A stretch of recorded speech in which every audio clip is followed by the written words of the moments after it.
how blockchain can save the planet.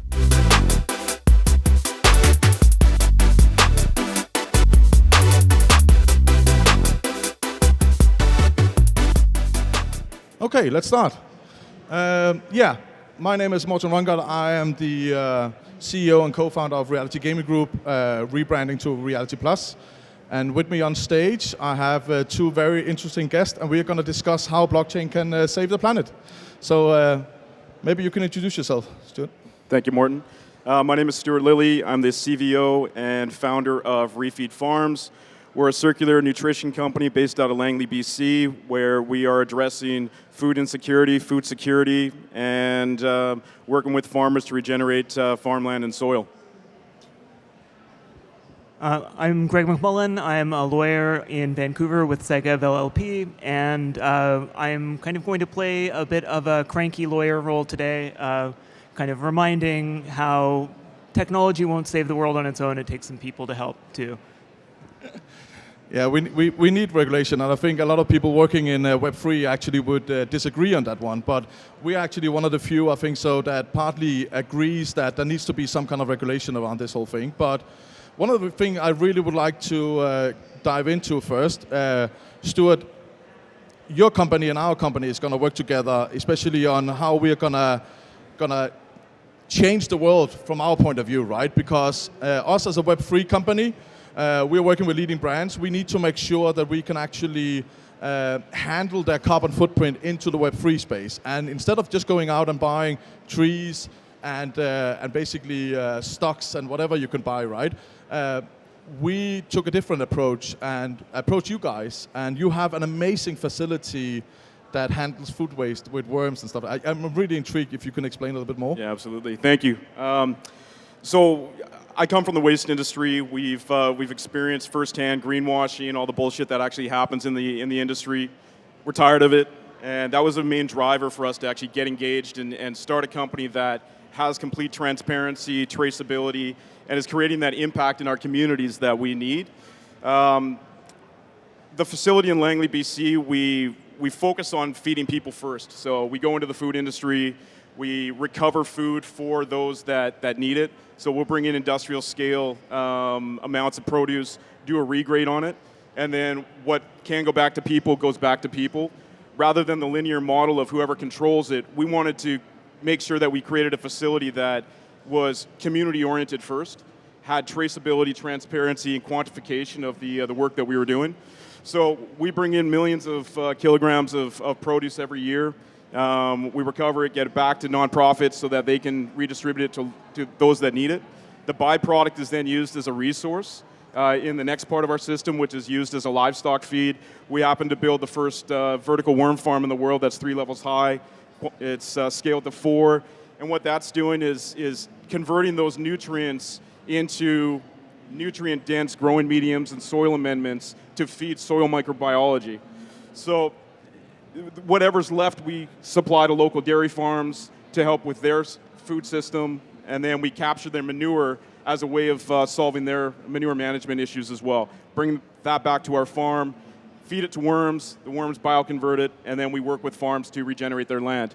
So what we're doing is creating these circular systems that have quantifiable, traceable benefits at each step, and that's where working with you and your team has really actually elevated the game, where we now have the ability to quantify every aspect of it through an LCA model, and then put that on the blockchain and use that as an opportunity for your partners to be able to offset their emissions with real-world applications that we produce.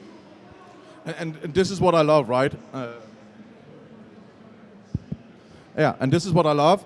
Suddenly seeing a real project actually making real impact, and how us as a company can actually buy or fund the facility so they can continue doing the important work that they're doing right here. And again, we're getting the data back because we need the data for our kind of like brands to make sure that we handle the whole carbon footprint they do, right? So I'm a big fan of you guys. Yeah, so I'm so happy to see that this now is really progressing.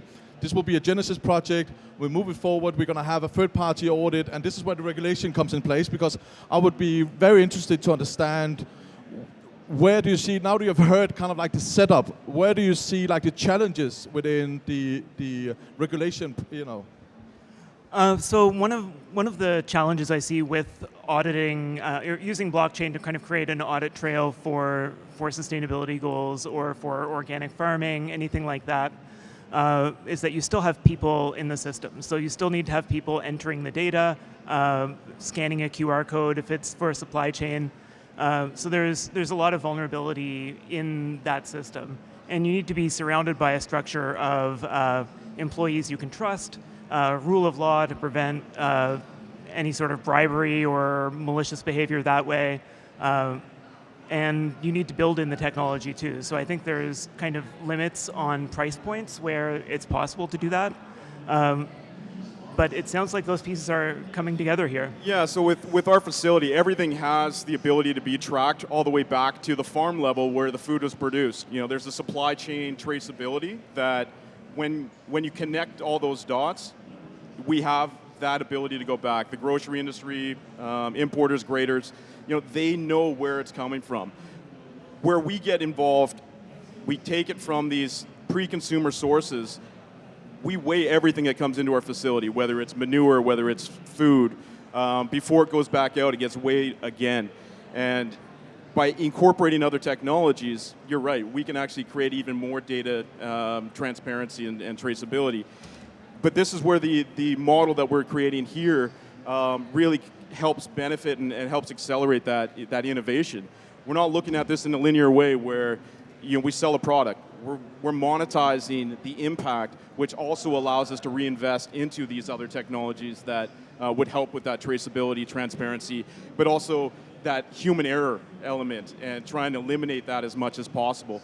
So, yeah, because it is the biggest kind of risk factor, right? Around that data coming into the system, where you need to trust that data, right? But I think you need to have all these kind of precautions put into place. That's also why we work with Deloitte. They have 2,000 people working in blockchain. They know what they're doing. They're going to set up that whole kind of like audit process in order for us to make sure that we cover as much as possible. Is it going to be bulletproof? Absolutely not. There will always be small loopholes and things you can find where you can improve. But I think again, in two different industries, we also need now to take responsibility to work together and try to find a solution at least that will take us to the next level and find out what is then good, what is bad, what can be improved, and what should we try and look at, what would be the next kind of thing, right? Because again, Web3 and the blockchain technology and what all the cool projects we see out there also is evolving. So I think it's about taking now the first kind of step and show that we are taking responsibility, we are allocating funds, because normally we could take $2 million and allocate them, or $10 million, allocate them into marketing. We actually are thinking it's better marketing to put them into something that handles the sustainability of the carbon in this case. I think for me that is a better promo actually than any kind of marketing I can get. Yeah. We decided to do the heavy lifting on this one. This hasn't been done before. It was a number of different factors that came together at once that forced me to jump into this. But I had envisioned this circular system 7 years ago when I was working with a black soldier fly technology. And we were recovering food for a sustainable protein company, but we were skipping the human step. It wasn't about doing this right at the right away. It was about just getting the momentum going and doing the heavy lifting and hoping that others would come on and also help accelerate the growth. It was really about motivating and just doing something better than what the previous the incumbent opportunities were. Doing it better. Yeah. Get the momentum. Get others coming in and motivate them as well, so that we can challenge each other to keep on moving in the right direction of sustainability and getting real tangible results rather than that greenwashing which is rampant. Yeah, true. And again, from a regulation point of view, because we're talking to politicians, we're talking to a lot of people, and it feels like it's of course a lot of education needs to go into this. Because they still don't understand this technology, they don't understand, and this is why I think lawyers who actually are embracing the whole technology and understanding the good and the bad and where you need to be aware of. How do you see politicians basically now are they getting more and more interested in this technology and understanding where the danger are and all the good things also, or? I'm going to step back just one step from that. I think with this, the model that you're presenting now, it seems like a win-win situation. Like you're dealing with waste that farmers have, you're helping cut their costs and giving them back something that they need to fertilize their fields. So I think that sells itself. But one of the roles that politicians can play, that regulators can play, is creating a carrot and a stick model to help create those incentives where they don't exist. So I think that's kind of the role where politicians can really get involved. And now catching up to the question, I think politicians are waking up to blockchain. I think it's not necessarily good news for the blockchain community right now, because the things that are really capturing attention are things like the debacle around Luna or insider trading on NFT platforms. So those are exactly the wrong messages that are coming into politicians. So I think there will be a lot of cracking down, but I think there's an opportunity to embrace the technology in kind of enforcing both the carrot and the stick for things like ESG goals, for carbon credits, things like that. Yeah, because again, now working with this, we've been working together for 8 months, I think so now. And one of the things is it's frustrating to see all, and I'm not afraid to call them scammy projects, rug pulls, all this. Totally, I hate scammers. I know, we've seen so many in this industry. We saw them back in ICO when they started. We're seeing the same thing right now in NFTs. But it shouldn't basically, what you call it, like divert the good technology, all the good that actually happens with this one, right? So this is where I'm just like, we need to show this one. We need to show them that this is actually all the good stuff that blockchain can also provide. And I think the transparency, the trackable data, and be open, right? Because that's what your consumers will ask for, right? They want this to tap in and basically click on your impact score on your website and being able to track on a Blog Explorer all the way back and see videos, see static images, see what has happened actually in ReFeed farms. Because I can trust that data because now it's been verified in between and there's regularly kind of like updates and checks ups, right? I think one of the most important parts about this is the collaboration aspect and making it so that it's not just you driving this type of project without sharing it with others. Our focus has always been about being the facilitator on behalf of our partners and having them be the champions of it. That includes government. Have them understand exactly what we're doing, all the partners that we have involved, get them at the table so that you can have multiple stakeholders being the champion for these types of initiatives rather than trying to figure out what's going on.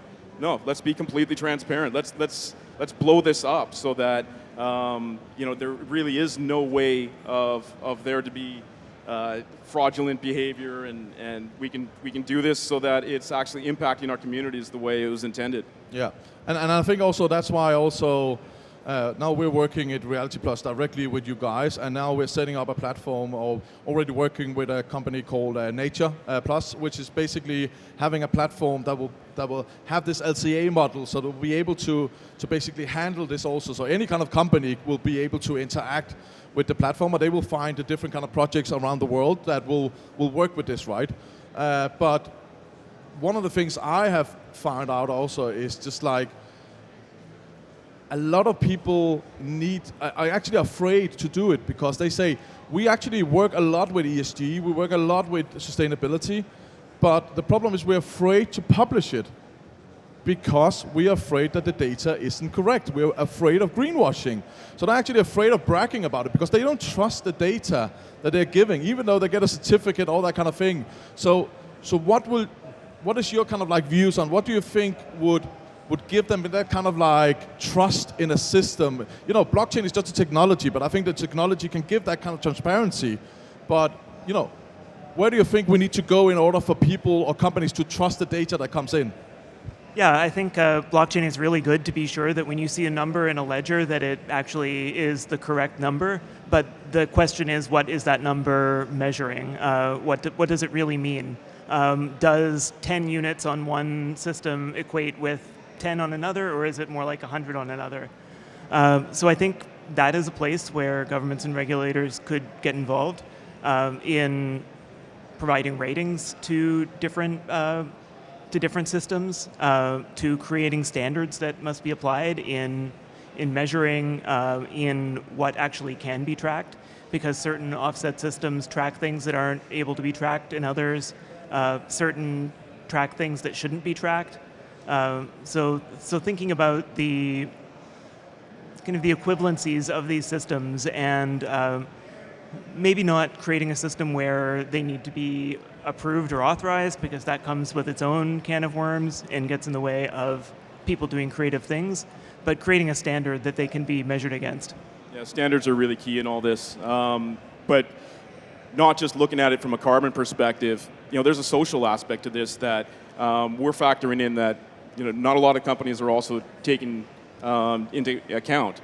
Yeah. Our impact is not just on the reduction of carbon; it's on how many people are we feeding, how many meals are we actually recovering that would have gone to waste that is now being enjoyed by local families. What is the monetary value of what we're doing for farmers and helping them become more sustainable by reducing their imports of synthetic fertilizers or using mined minerals rather than using our products, which would be more biologically based.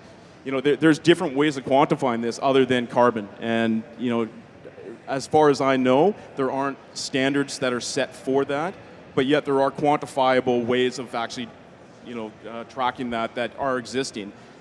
We're bringing those together in a unique way, which is really what I think is really exciting about our project versus some of the other ones that are out there is that we're looking at this holistically, and that's leading the industry in terms of what we're doing. Yeah, no, I agree. And again, sometimes you need to take that lead, even though nobody else is doing it. But if you believe it's right, and I think this one is by far one of the best projects I've ever seen. And you actually touched base on something. Synthetic fertilizers. We see now the whole world is actually screaming for synthetic fertilizers, right?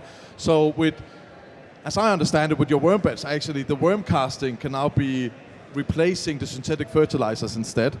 So by actually exporting your kind of like technology to all over the world, basically have these facilities, then suddenly we will be able to totally actually remove synthetic fertilizer. Yeah, and I'm not going to say that we can 100% eliminate it, but we can definitely significantly reduce. The focus on having these facilities located strategically in major cities makes a lot of sense.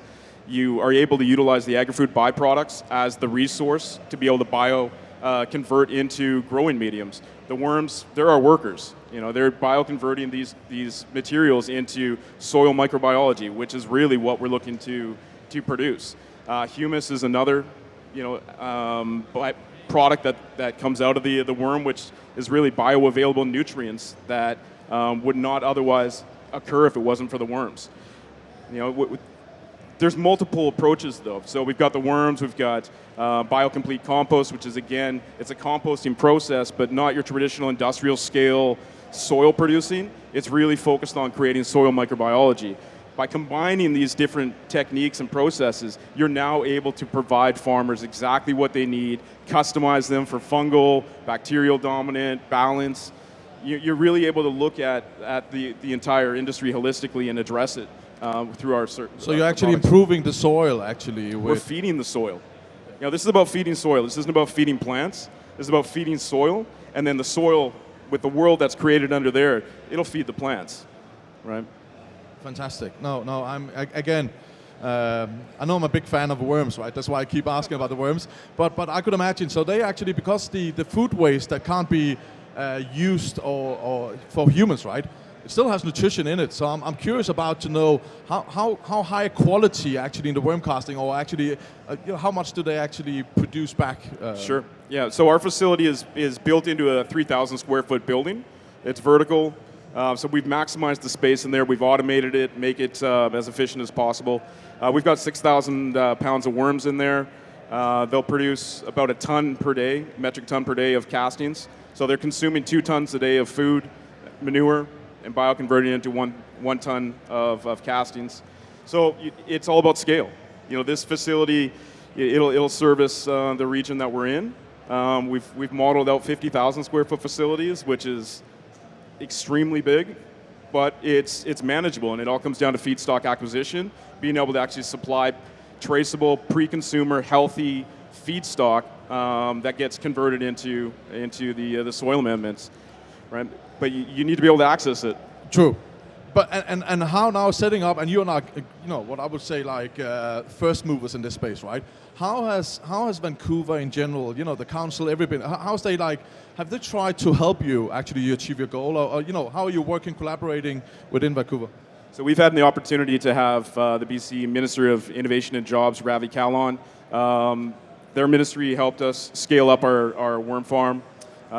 It's always a challenge trying to get more exposure. There's so many different cycles happening within the world, and so media and attention becomes challenging.